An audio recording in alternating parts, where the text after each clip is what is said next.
In today's video, I'm going to teach you how to fix the "an unexpected error has occurred" Firebase login error. This message can pop up for a few reasons, but the good news is that a systematic check usually clears it quickly. We'll start with your connection, move on to your tools and Node.js versions, confirm your Firebase API key and authentication settings, and finish by reading detailed debug logs so you can pinpoint the cause. First, verify your internet connection. Make sure you're on a stable network. Then try loading a couple of reliable sites in your browser. If you're on Wi-Fi, consider briefly toggling airplane mode or switching to a different network or hotspot to rule out local issues. If you use a VPN, proxy, or strict firewall, turn it off temporarily or whitelist Firebase domains, as these can interrupt the OAuth flow during login. Next, check your Firebase CLI and Node.js versions. Open your terminal and confirm the versions with simple commands. If your CLI is outdated, update it to the latest release.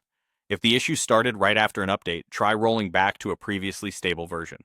Do the same with Node.js. The Firebase CLI works best on current LTS releases, so switch to an LTS version if you're on something unusual. After changing versions, close and reopen your terminal to ensure your environment picks up the updates before you try logging in again. Now, confirm your API key and authentication settings for your app.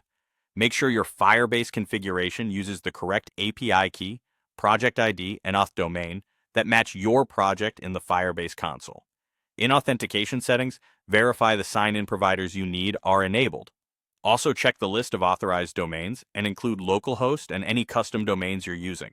If you load your app with a different domain than the one authorized, you'll see generic errors like this.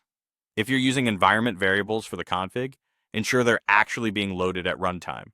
When in doubt, the logs tell the story. For the Firebase CLI, run the same command with the debug flag to get detailed output. Scan for HTTP errors like 400 or 403, OAuth timeouts, or messages about blocked pop-ups. In the browser, open the Developer Tools console and Network tab, reproduce the login, and look for requests that fail with invalid API key or disallowed domain. Those clues point directly to the fix. After each change, try the login again. With a solid connection, compatible tool versions, correct config, and clear logs, this error should be resolved.